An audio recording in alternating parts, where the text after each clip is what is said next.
नमस्कार दोस्तों। देखिए मित्रों, आज हम आर्ट कल्चर के एक महत्वपूर्ण टॉपिक के बारे में बात करने वाले हैं। ज्यादा बड़ा टॉपिक नहीं है, छोटा सा टॉपिक है, लेकिन परीक्षाओं में अक्सर इसमें से क्वेश्चन पूछे जाते हैं। अभी जैसे एक लाइब्रेरी साइंस का पेपर हुआ था, आरपीएससी का सेकंड ग्रेड लेवल का जो है, एक लाइब्रेरी साइंस का एक पेपर था। तो उसमें से भी ये इस टॉपिक में से क्वेश्चन पूछा गया था। तो थोड़ा सा अगर सावधानी रखा जाए तो आपका क्वेश्चन इसमें से कभी गलत नहीं होगा। किस चीज का है ये? देखिए, हमारा साहित्य, हमारी कला, हमारा संगीत, इनके संरक्षण के लिए, इनको बनाए रखने के लिए कुछ संस्थाएं बनाई गई है राजस्थान में। सबसे ज्यादा तो है जयपुर में।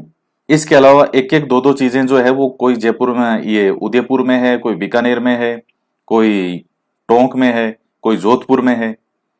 तो अच्छे से इस चैप्टर को पढ़ेंगे ताकि कोई भी क्वेश्चन आपका गलत नहीं हो। तो हालांकि है, इसमें फैक्ट है, पूरी तरह से आर्ट कल्चर है वो पूरी तरह फैक्चुअल है।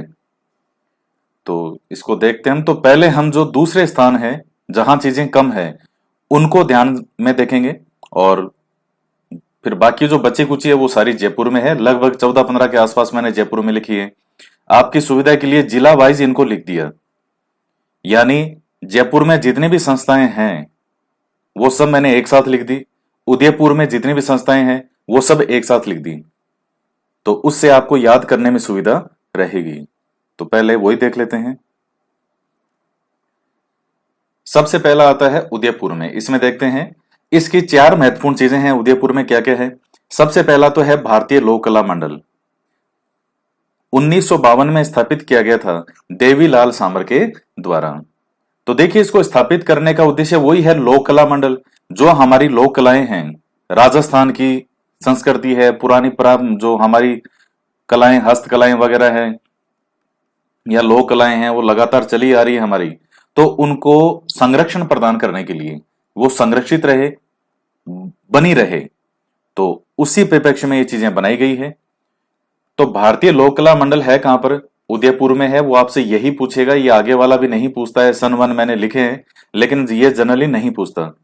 इसके बाद में आता है पश्चिमी क्षेत्र सांस्कृतिक केंद्र। जो भी सांस्कृतिक प्रोग्राम होते हैं, जैसे जयपुर में जवाहर कला केंद्र है, तो यहां तो लगातार प्रोग्राम चलते रहते हैं पूरे भारत के स्तर पे। जैसे मान लीजिए कोई नृत्य वगैरह हो, लोक नृत्य किसी क्षेत्र का, जैसे यूपी का कौन सा है, बिहार का, असम का, मणिपुर का, साउथ का, केरल का, कर्नाटक का, वो सब चीजें, नाट्य वगैरह हो, नाटक वगैरह हो, ये सब चीजें यहाँ जवाहर कला केंद्र में चलती रहती है। तो उसी प्रकार से ये पश्चिमी क्षेत्र सांस्कृतिक केंद्र 1986 में बनाया गया था। ये कहां पर है? उदयपुर में। और ये जब ऑफलाइन में पढ़ाता हूं तो मैं हमेशा याद करवाते टाइम कहता हूं कि ध्यान में रखना, इसका नाम ही पश्चिमी है, ये पश्चिम में बिल्कुल नहीं है। तो ये अभी लाइब्रेरी साइंस का जो आरपीएससी का था उसमें भी एक क्वेश्चन आया था, और कई स्टूडेंट वहां भी गलत करके आ गए इसको। ये पश्चिमी क्षेत्र सांस्कृतिक केंद्र देखा तो पश्चिम, जो ही पश्चिम नाम आता है वो बार बार इधर आते हैं जोधपुर की तरफ, क्योंकि राजस्थान का पश्चिमी भाग तो ये जोधपुर, जैसलमेर, ये इसी तरफ वाला है। तो नाम ही पश्चिमी है, बाकी ये पश्चिम में नहीं है। कहां पर है? उदयपुर में। इसलिए मैंने इसके आगे मोस्ट भी लिखा है, इंपॉर्टेंट है, ये ध्यान में रखना। शिल्पग्राम, ये भी वही है। कहां पर है? उदयपुर में। राजस्थान साहित्य अकादमी, ये साहित्य से संबंधित है, 1958 में स्थापित की गई थी। राजस्थान साहित्य अकादमी, ये कहां पर है? उदयपुर में। इसके अलावा ये मीरा पुरस्कार भी देती है। जब आपको समसामयिक के वीडियो वगैरह कभी बनाते हैं, एग्जाम पास में हो कोई फर्स्ट ग्रेड सेकंड ग्रेड, तब जो करंट के वीडियो बनाते हैं तो उसमें ये चीजें आपको हमने पढ़ाई भी है कि मीरा पुरस्कार किस किस को मिला है, कौन देता है? राजस्थान साहित्य अकादमी। इसको घोट लेना अच्छे से। राजस्थान साहित्य अकादमी कहां पर है? उदयपुर में। कौन सा पुरस्कार देती है? मीरा पुरस्कार, यही साहित्य के क्षेत्र में। और ये एक मासिक पत्रिका भी निकलती है यहां से, इसी राजस्थान साहित्य अकादमी से, जिसका नाम है मधुमती। तो उदयपुर के बारे में ये 4 चीजें आपको ध्यान में रखनी है। पहला, भारतीय लोक कला मंडल कहां पर है? उदयपुर में। पश्चिमी क्षेत्र सांस्कृतिक केंद्र उदयपुर। शिल्पग्राम उदयपुर। राजस्थान साहित्य अकादमी कहां पर? उदयपुर।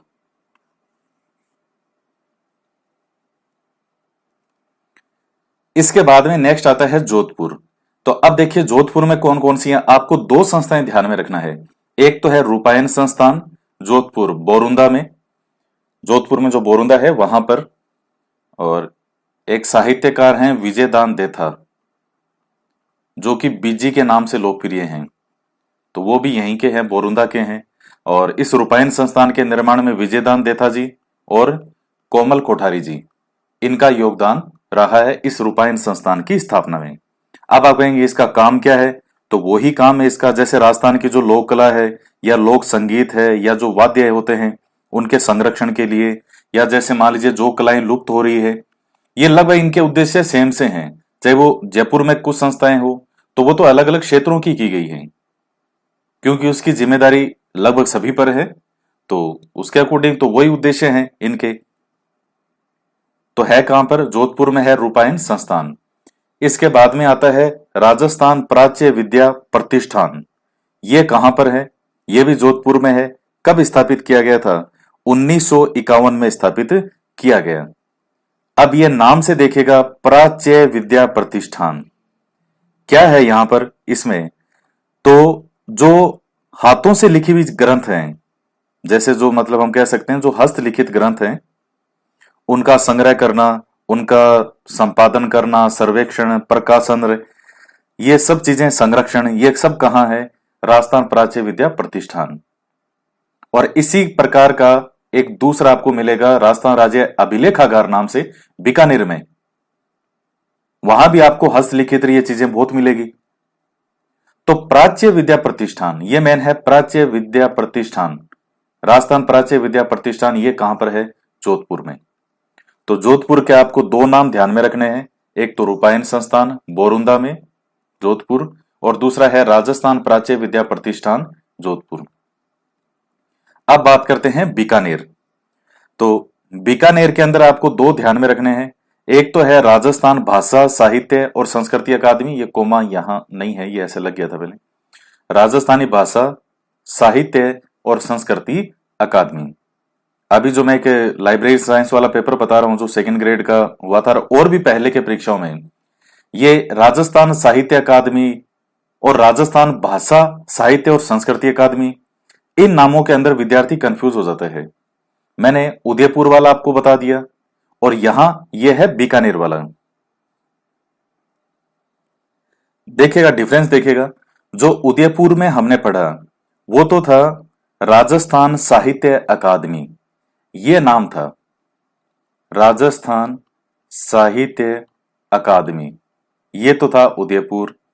और राजस्थानी भाषा साहित्य और संस्कृति अकादमी, तो ये अभी आया था लाइब्रेरी वाले के अंदर सेकंड ग्रेड में, आरपीएससी का जो पेपर हुआ था, ये नाम दिया उसने पूरा जो बीकानेर का है। तो ये इसलिए मैं आपको समझा क्यों रहा हूं, क्योंकि थोड़ा सा मिस्टेक करते ही क्वेश्चन गलत हो जाएगा। तो ये डिफरेंस ध्यान में रखना, राजस्थान साहित्य अकादमी उदयपुर में है और राजस्थानी भाषा साहित्य और संस्कृति अकादमी कहां पर है, बीकानेर। 1983 में स्थापना की गई थी और वही है साहित्य भाषा और इनके संरक्षण के लिए, साहित्य को रखने के लिए। ये देखिए एक पत्रिका भी यहां से प्रकाशित होती है जिसका नाम है जागती ज्योत। तो ये मासिक पत्रिका है, ये राजस्थानी भाषा साहित्य और संस्कृति अकादमी जो है बीकानेर में, उनके द्वारा जागती ज्योत पत्रिका निकाली जाती है मंथली। एक है राजस्थान राज्य अभिलेखागार। अभिलेखागार, ये नाम से ही लग रहा है अभिलेखागार, हस्तलिखितों या इतिहास, ज्यादातर अभिलेखागार, अभिलेख से मतलब जो पुराने इतिहास से जुड़े हुए जो भी हमारे पास में तथ्य हैं, इतिहास से जुड़ी हुई जो भी हमारे पास सामग्री है, लिखित हो या किसी भी रूप में हो, तो यहां आपको मुगल काल से लेकर के ये पुराने समय से लेकर के आज तक के सारे वहां आपको डेटा वगैरह आंकड़े मिल जाएंगे। तो ये सब चीजें कहां रखी गई, राजस्थान राज्य अभिलेखागार में। तो इतिहास से जुड़े हुए जो प्राचीनतम चीजें हैं उनका संग्रहण किया गया है इसमें, तो ये आप ध्यान में रखना इसको। तो बीकानेर के अंदर भी आपको दो याद करने हैं, इनमें ज्यादा नहीं है। उदयपुर के अंदर आपको चार चीजें याद कराई, जोधपुर के अंदर दो, रूपायन संस्थान और प्राच्य विद्या प्रतिष्ठान। बीकानेर में दो है, राजस्थानी भाषा साहित्य और संस्कृति अकादमी, और राजस्थान राज्य अभिलेखागार 1955 में स्थापित किया गया था। सन वन तो चाहे रहने देना, सन तो पूछता नहीं है। ये मेन चीज है कि कौन सा कहां है, तो यह भी कहां पर है, बीकानेर में, राजस्थान राज्य अभिलेखागार। इसके बाद देखिएगा राजस्थानी पंजाबी भाषा अकादमी आती है, तो ये गंगानगर में है। और पंजाबी भाषा से जुड़ी हुई जो चीजें हैं, पंजाबी भाषा, साहित्य, कला, संस्कृति, उनका संरक्षण, उनको बनाए रखना, तो उसके लिए पंजाबी भाषा के लिए मुख्य रूप से कहां बनाया गया है, गंगानगर में। ये कोई ज्यादा इसमें समय भी नहीं हुआ बनाए हुए, 2006 में इसकी स्थापना यहां पर की गई थी। तो ये पॉइंट है, ये आप ध्यान में रख लेना इसको। तो वैसे भी जो गंगानगर हनुमानगढ़ वाले हैं उधर जानते हैं, गंगानगर हनुमानगढ़ से ऊपर अब आप जाएंगे तो ये पंजाब वगैरह, तो पंजाबी टच आपको मिलेगा। गंगानगर हनुमानगढ़ का कोई अगर लड़का रहने वाला हो, कोई स्टूडेंट हो उधर का, आप में से कोई भी अगर उस तरफ का रहने वाला है, तो पंजाबी भाषा का टच है। कई वहां के क्षेत्र हैं, तो आपको खूब पंजाबी देखने को मिलेगी, सरदार जी खूब मिलेंगे आपको वहां। ओए सुन मुंडिया, मेरी मेरी गल तो सुने। गल गल क्या होती है, जो अपने बातचीत, जो बात कहते हैं, तो पंजाबी में उसको कहते हैं गल। ओए मेरी गल तो सुने। तो, तो उस तरफ यही तो गंगानगर हनुमानगढ़ की तरफ है। तो पंजाबी भाषा का आदमी कहां पर है, गंगानगर। इसके बाद में आता है टोंक। तो अरबी फारसी शोध संस्थान, इस नाम से तो है ये पॉपुलर। तो शुरुआत में इसका नाम भी जो है वो यही था, अरबी फारसी शोध संस्थान। और बाद में जो है इसका नाम चेंज होकर के हो गया था मौलाना अब्दुल कलाम आजाद अरबी फारसी शोध संस्थान। तो ये चीज आप ध्यान में रखना। 78 में जब स्थापना हुई तो तब तो इसका नाम यही था, अरबी फारसी शोध संस्थान। और उसके कुछ एक सालों बाद में, लगभग 87 के आसपास की बात है, 1987 के आसपास की बात है, उस टाइम इसका नाम परिवर्तन करके कर दिया था मौलाना अब्दुल कलाम अरबी फारसी शोध संस्थान। अब इसको रटे लगाने की जरूरत नहीं है, थोड़ा सा इसको समझिए। राजस्थान का एकीकरण वगैरह हमने रियासतें वगैरह पढ़ी हैं। एकमात्र राजस्थान में मुस्लिम रियासत कौन सी थी, वो थी टोंक। तो अरबी फारसी शोध संस्थान, तो ये जो अरबी फारसी भाषा और साहित्य है, इसके विकास के लिए, इसके संरक्षण के लिए, इसके शोध के लिए, रिसर्च के लिए जो बनाया गया संस्थान कौन सा है, तो वह है अरबी फारसी शोध संस्थान। कहां पर, टोंक में। तो ये अलग अलग जगह की चीजें हैं। बाकी जो इसके अलावा जितनी भी बची है वो लगभग आपकी सब कहां आ जाएगी, जयपुर में। तो देख लीजिए, चीजें ज्यादा याद करनी है या कम याद करनी है, कम याद करनी है। वो रटे लगाने की जरूरत नहीं है कि कौन कौन सा जयपुर में है, ये रटे लगा लो। कितने हो गए, उदयपुर के 4 बताएं आपको, और इसके अलावा जोधपुर के 2 हैं, बीकानेर के 2 हैं, गंगानगर का 1 है, टोंक का 1 है। 4 2 6 2 8 2 10, बस 10 याद कर लो। और 10 में से भी अधिकतर तो ऐसे हैं जो आप इजीली इनको पहचान जाएंगे। इस 10 के अलावा बाकी जितने भी हैं, जो मेन मेन जितने आ जाते हैं, मैंने लगभग सब लिख दिए हैं इसमें, तो वो बाकी सब कहां आ जाएंगे, जयपुर में आ जाएंगे। लगभग 15 के आसपास बचे हैं अभी, और वो सब कहां है, जयपुर में टिका देना उनको। ये पढ़ने का तरीका होता है, इसको हर चीज में समझने का प्रयास कीजिएगा। मैं जो चीजें आपको यहां समझाने का तरीका, जो चीजें आपको बताना चाहता हूं, उसको अच्छे से समझने का प्रयास कीजिए कि किस तरीके से चीजों को याद करना है। ज्यादा चीजों की तरफ याद करने के लिए तरफ नहीं भागना है, कम चीजों की तरफ भागना है। उनके बेस पे बाकी चीजें हैं वो आपकी सही हो जाएगी। तो एक बार फिर से मैं इसको रिपीट कर रहा हूं। टोंक वाला आप समझ आएंगे कि अरबी फारसी शोध संस्थान या मौलाना अब्दुल कलाम आजाद अरबी फारसी शोध संस्थान, ये एक ही नाम है पूरा। कहां पर है, टोंक। मुस्लिम रियासत थी, आप समझ जाएंगे इस नाम से ही। अब है गंगानगर। तो गंगानगर में पंजाबी, तो गंगानगर की तरफ जाओगे तो आप पंजाबी पंजाबी देखने को मिलेगी, और ज्यादातर लोग जो हैं, तो ये भी आपको समझने में कोई समस्या नहीं आएगी। बाकी जोधपुर में देख लीजिए, हालांकि इनमें कोई ट्रिक की ऐसी आवश्यकता नहीं है। कई बच्चे कहते हैं सर इनमें ट्रिक वगैरह बताइएगा, तो ट्रिक की ऐसी कोई जरूरत पड़ती नहीं है। इतनी कम चीजें याद करनी है, इसमें क्या ट्रिक की चीजें जरूरत पड़ेगी। बाकी चाहे करना चाहो तो कैसी ट्रिक बना लो आपकी सुविधा के हिसाब से। प्राच्य से याद कर लेना, प्राचीन काल में विद्या प्राप्त करने के लिए रूपा कहां जाती थी, जोधपुर। प्राचीन काल, प्राच से हो जाएगा प्राच्य, और विद्या प्राप्त करने के लिए, तो प्राचीन काल में विद्या प्राप्त करने के लिए एक लाइन याद कर लेना ये, तो प्राच्य विद्या। प्राप्त करने के लिए रूपा कहाँ जाती थी? तो कहाँ जाती थी रूपा? जोधपुर। ये एक लाइन याद कर लोगे तो रूपा से रूपायन संस्थान हो जाएगा, और जोधपुर का जोधपुर है ही। फिर बीकानेर का है तो राजस्थान राज्य अभिलेखागार और राजस्थानी भाषा साहित्य और संस्कृति अकादमी। राजस्थानी भाषा साहित्य और संस्कृति अकादमी और राजस्थान राज्य अभिलेखागार, ये दोनों कहाँ हैं? बीकानेर में। और पत्रिका ये कौन सा निकालता है? राजस्थानी भाषा साहित्य संस्कृति अकादमी, जागती ज्योत। इसके बाद में उदयपुर है तो भारतीय लोक कला मंडल, पश्चिमी क्षेत्र सांस्कृतिक केंद्र, शिल्पग्राम और राजस्थान साहित्य अकादमी। ये 4 चीजें याद करनी है। इतनी चीजें याद कर लोगे तो बाकी अब जो बची खुची है वो सारी कहां है? जयपुर में कर देना। तो इनको याद कैसे करना है? अब ऐसे दिमाग में इन चीजों को रिवाइज किया करो। फैक्ट जो होते हैं, ये जैसे राजस्थान है तो बार बार ये दिमाग में रिपीट किया करो कि मैं उदयपुर घूमने जाऊंगा, और जब मैं उदयपुर घूमने जाऊंगा तब वहां मैं क्या क्या देखूंगा। तो आंखें बंद करके सोचा करो, एक तो भारतीय लोक कला मंडल देखूंगा, और पश्चिमी क्षेत्र सांस्कृतिक केंद्र ये देखूंगा, शिल्पग्राम देखूंगा, और राजस्थान साहित्य अकादमी। ये 4 चीज मैं उदयपुर देख के आऊंगा। इस तरीके इनको रिपीट क्या करूं? राजस्थान साहित्य अकादमी, शिल्पग्राम, पश्चिमी क्षेत्र सांस्कृतिक केंद्र और भारतीय लोक कला मंडल। तो यह आपका हो गया उदयपुर का। और कौन सा पुरस्कार देती है राजस्थान साहित्य अकादमी? मीरा पुरस्कार। मासिक पत्रिका भी निकालती है मधुमती। अब जो बची खुची है वो सब कहां करनी है? जयपुर। जैसे सबसे पहला है जवाहर कला केंद्र, JKK। और यहां तो मैं बहुत जाता हूं जवाहर कला केंद्र में। काफी जो ये संस्कृति से जुड़े प्रोग्राम है, कल्चरल प्रोग्राम काफी होते हैं यहाँ पर जवाहर कला केंद्र में। तो पूरे भारत से जुड़े हुए प्रोग्राम होते हैं, केवल राजस्थान ही नहीं, पूरे भारत के जुड़े हुए प्रोग्राम होते हैं यहाँ पर। जो दूसरे जो राज्यों की क्या क्या संस्कृति है वो आपने को देखने को मिलती है।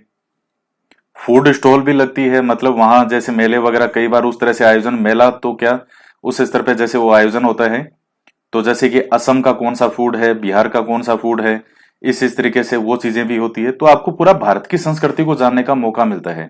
पूरे भारत के लोक नाट्य जो हैं, लोक नाट्य, लोक नृत्य, ये सब चीजें जानने को देखने को मिलता है। तो जवाहर कला केंद्र विलुप्त हो रही कलाओं के संरक्षण हेतु, जो कलाएं धीरे धीरे लुप्त हो रही है, और इसके साथ ही जो भी मैंने आपको बता दिया सांस्कृतिक प्रोग्राम होते हैं पूरे भारत से जुड़े हुए, तो वो यहां होते हैं। तो जवाहर कला केंद्र कहाँ है? जयपुर में है। 1993 में इसकी स्थापना की गई थी। वास्तुविद कौन थे? यह है चार्ल्स कोरिया। यह परीक्षा में पूछा गया है। एक बार प्रश्न आया था कि जयपुर में राजस्थान में कल्चरल प्रोग्राम जयपुर के अंदर कहाँ होते हैं, तो वो था जवाहर कला केंद्र। ये SI में आया हुआ क्वेश्चन है, ये सब स्पेक्ट्रम पूछा गया था। तो ये हो जाएगा इसका जवाहर कला केंद्र। इसके बाद में हम बात करते हैं, और देखिए इसका उद्घाटन करने के लिए कौन आया था, तो उस वक्त जो 93 में राष्ट्रपति थे डॉक्टर शंकर दयाल शर्मा जी, उनके द्वारा उद्घाटन किया गया था 1993 में। और ये इसका जो वास्तुविद वगैरह कौन थे, तो चार्ल्स कोरिया थे, ये भी आप ध्यान में रखना। इसके बाद में आता है ललित कला अकादमी। ये 1957 में स्थापना की गई, शिल्प कला को प्रोत्साहन। और ये देखिए अकादमियां वगैरह जयपुर में ये एक साथ है। ये जो एरिया, क्या नाम है इसका, मैं ये एरिया है, इस तरह मेरा नाम दिमाग से वो जगह का नाम निकल रहा है, उस जगह को क्या कहते हैं, कौन सा क्षेत्र है वो, उस तरफ ये सारी अकादमियां वगैरह है। राजस्थान हिंदी ग्रंथ अकादमी, ये जैसे उर्दू वाली, ये कई आपको सिंधी अकादमी, ब्रज अकादमी, ये आपको सब एक साथ मिल जाएगी। वो जैसे घर होते हैं और घर के बाहर नेम प्लेट लिखी होती है, उस तरह से यहां बनी हुई है। राजस्थान हिंदी ग्रंथ अकादमी, राजस्थान ब्रज अकादमी, राजस्थान सिंधी भाषा अकादमी, इस तरीके से बनी हुई है। तो अब कभी देख के आइएगा, ये चीजें तो मैंने सब लाइव देखी है, ये अकादमियां वगैरह मैं सब देख के आया हूं यहाँ पे। ललित कला अकादमी 1957 में शिल्प कला को प्रोत्साहन। रविंद्र मंच सोसाइटी, वही उसी तरह के प्रोग्राम वगैरह होते हैं, सांस्कृतिक कल्चर प्रोग्राम, 1963 में स्थापना की गई। तो रविंद्र मंच के नाम से जाना जाता है। सोसाइटी वगैरह तो कम ही लिखते हैं, रविंद्र मंच ही लिखते हैं ज्यादातर। तो ये भी जयपुर में। Rajasthan school of arts and crafts, तो ये पहले राम सिंह ने, जब ये जो बीकानेर के, ये जयपुर के शासक थे सवाई राम सिंह, 1857 की क्रांति के समय जो थे वो ही राम सिंह, तो ये मदरसा हुनरी की स्थापना की थी। और यही कालांतर के अंदर जो है इसका नाम परिवर्तन होकर के क्या कर दिया गया था, Rajasthan school of arts and crafts. तो ये आप ध्यान में रख लेना इसको। इसके बाद देखिएगा राजस्थान संगीत संस्थान। अब ये सन वन आप याद मत करने लग जाना, कोई ऐसी याद करने की आवश्यकता नहीं है। जैसे जवाहर कला केंद्र वगैरह है तो उनका तो ध्यान में रखने की जरूरत है, बाकी इनका जरूरत नहीं। अब राजस्थान संगीत संस्थान कहाँ है, जयपुर में। जयपुर कथक केंद्र, तो ये तो जयपुर घराना ये बहुत फेमस है कथक नृत्य के लिए। राजस्थान संस्कृत अकादमी, ब्रज भाषा अकादमी, सिंधी अकादमी, उर्दू अकादमी, राजस्थान हिंदी ग्रंथ अकादमी, ये सब अकादमियां कहां पर है, तो ये है जयपुर में। ये मैंने सारी एक साथ लिख दी। संस्कृत अकादमी, संस्कृत से मतलब जो संस्कृत भाषा है उसके लिए, तो 1980 में स्थापना की गई थी। इसके द्वारा एक पुरस्कार दिया जाता है, माघ पुरस्कार। ब्रज भाषा अकादमी है तो ब्रज के नाम से इसको भरतपुर मत कर देना। ब्रज भाषा अकादमी भी कहाँ है, जयपुर में। 1986 में स्थापना की गई थी। एक पत्रिका निकालता है ये ब्रज सतदल। राजस्थान सिंधी अकादमी कहाँ है, ये भी जयपुर में। ये भी एक पत्रिका निकालता है, रिहाण। राजस्थान उर्दू अकादमी, टोंक मत करके आ जाना, ये कहां पर है, तो ये भी जयपुर में। राजस्थान हिंदी ग्रंथ अकादमी 1969, तो ये भी कहां पर है, जयपुर में। देखिए हिंदी ग्रंथ अकादमी की किताबें बहुत शानदार आती है। मैं आपको जो ये चीजें पढ़ा रहा हूं, हालांकि हिंदी ग्रंथ अकादमी की बुक्स के अंदर भी ये चीजें, कुछ चीजें इतनी डिटेल में है नहीं उसमें भी, लेकिन हिंदी ग्रंथ अकादमी की किताबें बहुत शानदार है। कुछ तो इतनी गजब आती है, इतनी शानदार, तो सही रेट पर सही प्राइस पर। इसमें कोई इनके मुनाफा कोई बहुत ज्यादा वाली वो चीजें नहीं है कि जैसे 100 रुपए की किताब है और उसको 500 रुपए में ये बेच रहे हैं, ऐसा नहीं है। सही रेट पे आपको किताबें हिंदी ग्रंथ अकादमी की मिल जाती है और बहुत अच्छी अच्छी किताबें हैं। तो आपको जो मैं पढ़ाता हूँ उसमें सबसे ज्यादा जिन चीजों का मैं, जिन बुक्स का मैं यूज करता हूँ वो हिंदी ग्रंथ अकादमी की किताबें हैं सबसे ज्यादा। इसके बाद में देखिएगा राजस्थान धरोहर संरक्षण और प्रोन्नति प्राधिकरण, तो इसका भी कहाँ स्थापना कहाँ की गई, जयपुर में की गई थी। कब की गई थी, 2006 में। तो वही जो प्राचीन चीजें हैं, धरोहर हमारी संस्कृति से जुड़ी हुई हमारी संपदा, तो उसके लिए। उसके बाद में आता है अंबेडकर पीठ, तो ये जो डॉक्टर भीमराव अंबेडकर जी हैं उनसे जुड़ी हुई चीजें हैं। उनको, उनके द्वारा जो एक सोच थी, एक बौद्धिक चिंतन था, सामाजिक आर्थिक बौद्धिक चिंतन, उसको बढ़ावा देने के लिए अंबेडकर पीठ की स्थापना की गई थी 2007 में। और ये कहां पर है, तो ये भी जयपुर में। पंडित झाबरमल शोध संस्थान, ये भी 2000 में स्थापना की गई, ये 2000 में, ये कहां पर है, जयपुर में। श्री रामचरण प्राच्य विद्यापीठ एवं संग्रहालय 1960 में स्थापना की गई, ये भी कहां है, जयपुर में। तो आप देख लीजिए कि आपको ज्यादा चीजें याद करनी है या कम याद करना है। आरएस अगर मेंस देना है तो आपको थोड़ा बहुत इनको डिटेल के अंदर, जो डिटेल तो यही है इनकी, और कोई क्या है इनमें, एक एक दो दो लाइन है जो ये है वही इनके बारे में है। तो उसमें तो फिर भी आपको ये है कि हाँ चलो कुछ देखने की जरूरत पड़ेगी कि आप इसको लिखना है कहां पर है, अलग अलग। ये प्री का कोई भी एग्जाम हो, चाहे आरएस प्री हो, और मैथ्स में भी यही लिखोगे, इसमें दो दो लाइनें 15-15 20-20 वर्ड में लिखने का बनता है, तो यही है। तो ज्यादा चीजें याद करनी है, कम चीज याद करनी है, कम चीज याद करनी है।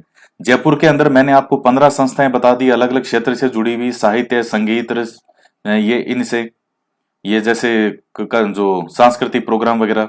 और जबकि 10 जो चीजें बाकी मैंने बताई वो आपको जोधपुर, बीकानेर, उदयपुर वगैरह इनसे जुड़ी हुई चीजें बता दी। तो कोई बहुत ज्यादा चीजें याद करने की जरूरत नहीं है, वो 10 अच्छे से गोटे लगा लो। बाकी जो बची है वो सब कहां आएगी, जयपुर में, क्योंकि ये सब इसमें आ गई है। तो ये ध्यान रखना, ब्रज भाषा अकादमी, सिंधी अकादमी, उर्दू अकादमी, हिंदी ग्रंथ अकादमी, इसमें आप कंफ्यूज मत हो जाना। उर्दू के नाम से इसको टोंक मत करियाना, ब्रज के नाम से इसको भरतपुर मत कर देना। तो इस चीज का ध्यान रखना। वो 10 नाम रट लो, 4 उदयपुर के, 2 जो हैं वो किसके, जोधपुर के, 2 बीकानेर के, 1 टोंक का, 1 गंगानगर का। बाकी जो बचे वो सारे किस में आ जाएंगे, आपके जयपुर में। जो 15 नाम मैंने ये लिखाए हैं आपको। तो ये आपका टॉपिक जो है ये कंप्लीट होता है। और इसको जो कुछ एग्जाम है जैसे लाइब्रेरी साइंस वाले हैं तो उनके क्या है, ये थोड़ा साहित्य वाला पार्ट रहता है, उनके ये चीज ज्यादा पूछता है। बाकी आता तो सभी एग्जाम में है, सब में ये क्वेश्चन जितने मैंने आपसे सामने लिखा है, हर भर्ती परीक्षा में ये सब चीजें पूछी गई है। टोटल की टोटल ये 25 के 25 जो नाम है, ये अब तक पूछे गए हैं। तो ये चीज है। तो इसमें इतना ही, और ये टॉपिक आपका कंप्लीट होता है। नेक्स्ट जो चैप्टर हैं उसमें हम दूसरी चीज पढ़ेंगे। तो ये आपका कंप्लीट हो गया, तो मिलते हैं नेक्स्ट क्लास में।